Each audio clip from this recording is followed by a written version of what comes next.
ایران کے ساتھ معاہدہ دوسرے مرحلے میں داخل، یقین ہے کہ تہران ایٹمی ہتھیار تیار نہیں کرے گا ورنہ اسے سخت نتائج کا سامنا کرنا پڑے گا۔ امریکن صدر ڈونلڈ ٹرمپ کی پھر دھمکی۔ فرانس میں G7 اجلاس کے موقع پر امیر قطر سے ملاقات کے دوران گفتگو میں کہا کہ ایران کے ساتھ ایک منصفانہ معاہدہ طے پایا ہے، اس کی کامیابی کے امکانات روشن ہیں۔ واضح کیا کہ امریکہ ایران میں کسی قسم کی سرمایہ کاری نہیں کر رہا۔ امریکن صدر ڈونلڈ ٹرمپ نے اماراتی صدر شیخ محمد بن زائد سے ملاقات کے دوران کہا ایران کے ساتھ ڈیل کے دوسرے مرحلے سے متعلق پیش رفت جلد متوقع ہے۔ امید ہے کہ ایران ڈیل کا دوسرا مرحلہ جلد شروع ہوگا۔ ایران معاہدے کا متن رسمی ترتیب میں جاری کریں گے۔ آبنہ ہرمز میں کوئی ٹول ٹیکس نہیں ہوگا۔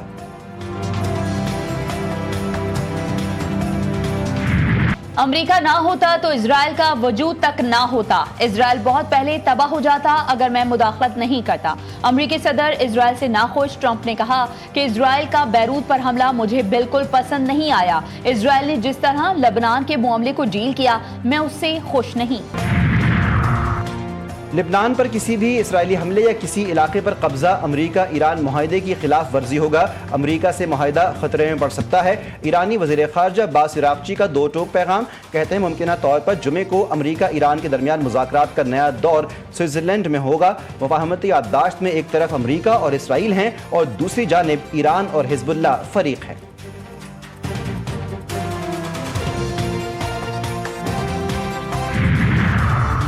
ایران کو فی الحال کوئی رقم جاری نہیں کی گئی۔ پابندیوں کا خاتمہ یورینیم افزودگی کے خاتمے سے مشروط ہوگا۔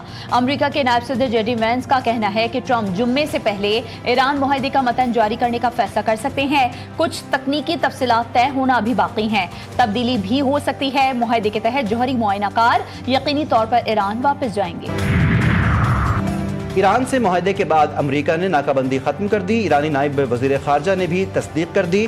مجید تخت راونچی نے اپنے بیان میں کہا جنگ کے خاتمے کے لیے طے پانے والے معاہدے پر باقاعدہ دستخط سے قبل ہی ناکہ بندی اٹھا لی گئی ہے۔ ناکہ بندی کا خاتمہ وہ معاملہ تھا جس پر ہم ابتدا سے ہی زور دے رہے تھے۔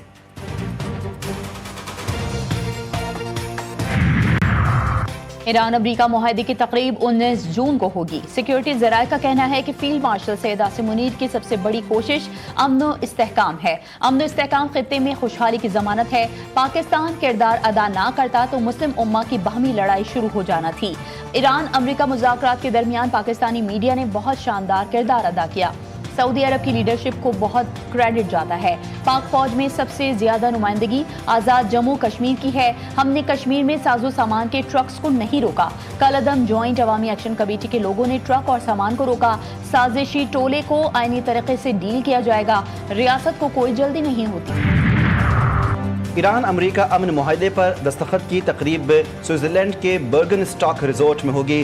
سوئٹزرلینڈ کی وزارت خارجہ کے مطابق یہ مقام وسطی سوئٹزرلینڈ میں لوسرن کے قریب واقع ہے۔ دشوار گزار علاقے کے باعث سیکیورٹی کے حوالے سے موزوں سمجھا جاتا ہے۔ امن معاہدے کی تقریب پاکستان کی میزبانی میں ہوگی۔ وزیر اعظم شہباز شریف جمعرات کو روانہ ہوں گے۔ وفاقی وزراء بھی ہمراہ ہوں گے۔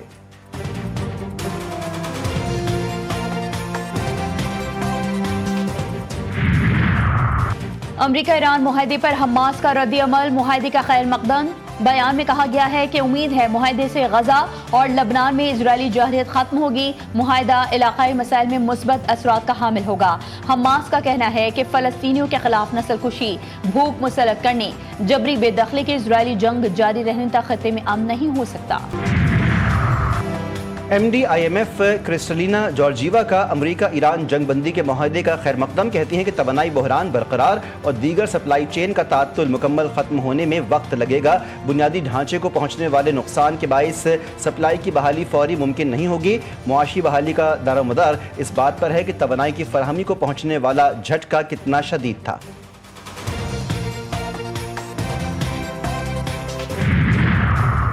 ایران امریکہ امن معاہدہ، عالمی مارکیٹ میں تیل کی قیمتیں مسلسل کم ہونے لگیں۔ برنٹ خام تیل کی قیمت $80 فی بیرل ہو گئی۔ امریکی خام تیل $77 فی بیرل پر آ گیا۔ پاکستان اسٹاک مارکیٹ میں کاروباری ہفتے کے دوسرے روز زبردست تیزی، 100 انڈیکس میں 2757 پوائنٹس کا اضافہ ہوا۔ انڈیکس 2 حدیں عبور کر گیا۔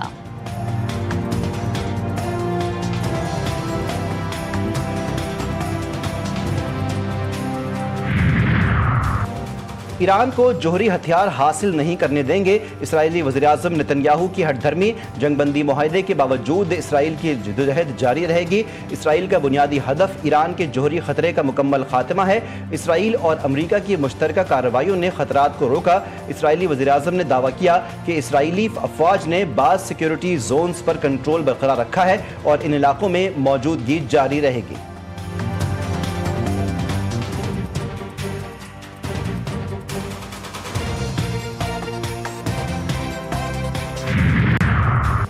آبنائے باب المندب مزاحمتی قوتوں کے لیے وننگ کارڈ ثابت ہوئی۔ ایران کے ساتھ جنگ نے امریکہ کو بے اعتبار اور اسرائیل کے زوال کے عمل کو مزید تیز کر دیا۔ کمانڈر القدس فورس بریگیڈیئر جنرل اسماعیل قانی نے کہا ہے کہ اگر معاہدے یا مفاہمتی یادداشت کی خلاف ورزی کی گئی تو فوری اور سخت رد عمل دیا جائے گا۔ نائب وزیر اعظم اسحاق ڈار اور چینی وزیر خارجہ کے درمیان رابطہ، ایران امریکہ معاہدے کا خیر مقدم۔ چینی وزیر خارجہ نے کہا کہ معاہدے سے خطے میں پائیدار امن ممکن ہو پائے گا۔ خطے میں امن کے لیے پاکستان کے کردار کی تعریف کی۔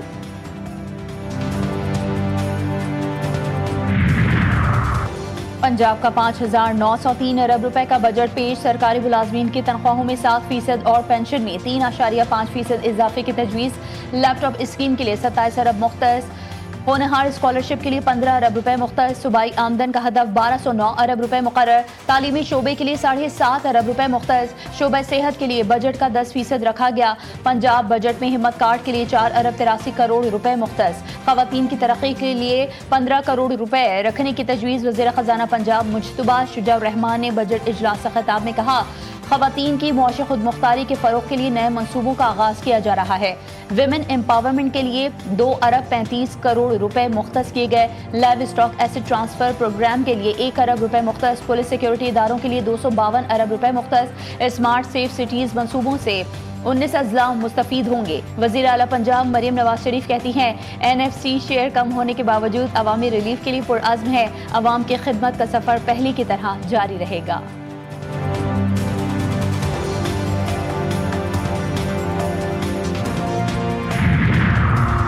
وزیر اعلیٰ مریم نواز کی قیادت میں عوام دوست بجٹ پیش کیا گیا۔ ترقیاتی بجٹ میں کسی قسم کی کٹوتی نہیں کی جائے گی۔ وزیر اطلاعات پنجاب عظمیٰ بخاری نے کہا، ٹیکس محصولات میں اضافے کے لیے اقدامات تجویز کیے گئے ہیں۔ بجٹ میں عوام کی فلاح اور ترقیاتی منصوبوں پر خاص توجہ دی گئی ہے۔ پنجاب کے مختلف شہروں کے لیے نئی الیکٹرک بسیں جلد آ رہی ہیں۔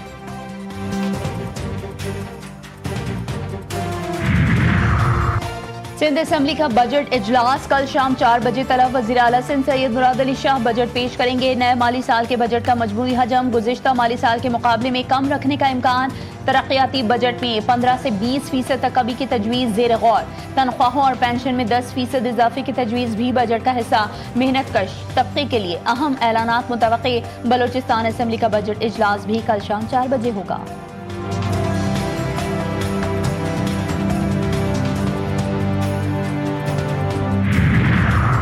گلگت بلتستان الیکشن میں کامیاب 4 آزاد امیدواروں نے استحکام پاکستان پارٹی میں شمولیت اختیار کر لی۔ صدر استحکام پاکستان پارٹی عبدالعلیم خان نے تمام ممبران کو مفلر پہنا کر خوش آمدید کہا۔ انور علی، اسد شفیق، محمد دلپذیر اور امان علی بھی IPP میں شامل۔ وفاقی حکومت گلگت بلتستان کے لیے 100 میگا واٹ شمسی بجلی منصوبے کے اخراجات اٹھائے گی۔ وزیر اعظم شہباز شریف کی گلگت بلتستان میں شمسی توانائی منصوبے کے حوالے سے جائزہ اجلاس میں گفتگو۔ منصوبے پر پیش رفت کا تفصیلی جائزہ لیا گیا۔ متعلقہ حکام کو منصوبے پر کام کی رفتار مزید تیز کرنے اور اسے جلد از جلد مکمل کرنے کی ہدایت۔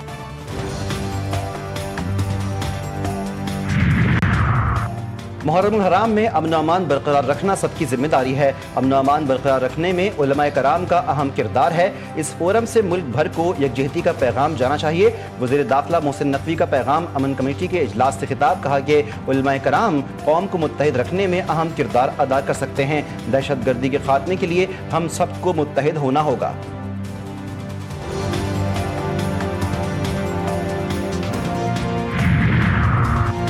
محرم الحرام کے آغاز پر غلاف کعبہ تبدیلی کی روح پرور تقریب۔ غلاف کعبہ کو 11 ماہ کی مسلسل محنت سے تیار کیا گیا۔ کسوہ کی تیاری میں 120 کلو سونا، 100 کلو چاندی کے دھاگے کا استعمال۔ خانہ کعبہ کا غلاف ہر سال یکم محرم الحرام کو تبدیل کیا جاتا ہے۔ ایوان کا تقدس کسی صورت پامال نہیں ہونا چاہیے. ہم ایک دوسرے پر تانے مارتے وقت اپنا ماضی بھول جاتے ہیں, ایک دوسرے پر بڑے بڑے الزامات لگا دیتے ہیں. الزامات کا سلسلہ اب بند ہونا چاہیے. وزیر دفاع خواجہ آصف کا قومی اسمبلی میں اظہار خیال, کہتے ہیں کہ فیلڈ مارشل نے ناممکن کو ممکن کر دکھایا. 1 سال میں 2 عظیم کامیابیاں ملیں. بھارت کے خلاف جنگ میں ہمیں فتح نصیب ہوئی. پاکستان کو شاندار سفارتی کامیابی حاصل ہوئی.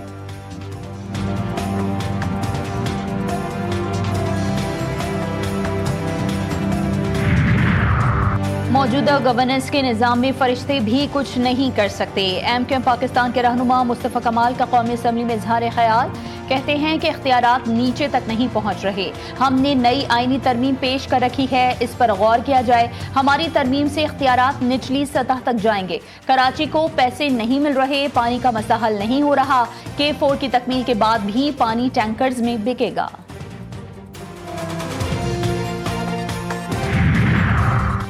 وفاقی وزیر داخلہ محسن نقوی کی امیر جماعت اسلامی حافظ نعیم الرحمان سے ملاقات. ایران امریکہ مفاہمت اور خطے کی موجودہ صورتحال پر تبادلہ خیال. حافظ نعیم الرحمان نے جنگ بندی میں پاکستانی کردار کو سراہا. محسن نقوی نے کہا کہ خطے میں کشیدگی کے خاتمے کا کریڈٹ پاکستان کو جاتا ہے. ملاقات میں صومالیہ میں پھنسے پاکستانیوں کی محفوظ واپسی اور عوامی ریلیف کے اقدامات پر بھی گفتگو ہوئی.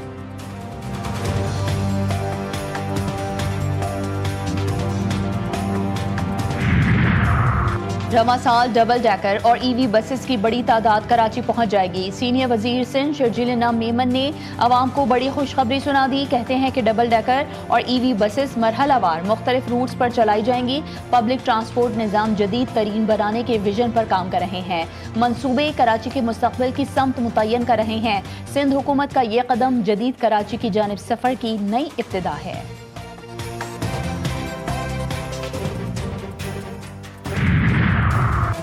CCD کی اٹک کے سرحدی علاقے میں انٹیلیجنس بیسڈ کارروائی. فائرنگ کے تبادلے میں فتنہ الخوارج کے 5 دہشت گرد ہلاک. خودکش جیکٹ, دستی بم, SMG, گولیاں اور بارودی مواد برآمد. ترجمان CCD کے مطابق دہشت گرد پنجاب کے مختلف علاقوں میں حملے کی منصوبہ بندیاں کر رہے تھے.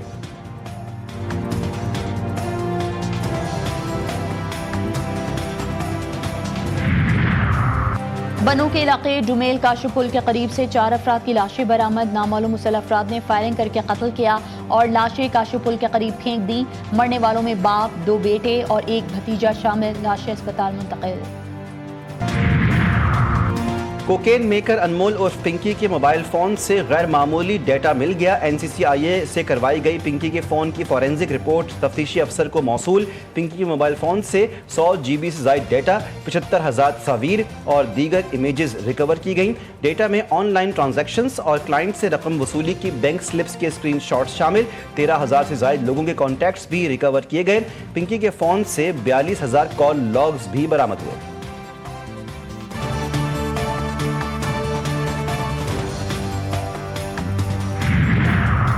نو سالہ ہانیہ کے جاں بحق ہونے کا واقعہ ہائی پروفائل قرار. پروسیکیوٹر جنرل پنجاب نے چکوال واقعے کا مکمل ریکارڈ طلب کر لیا.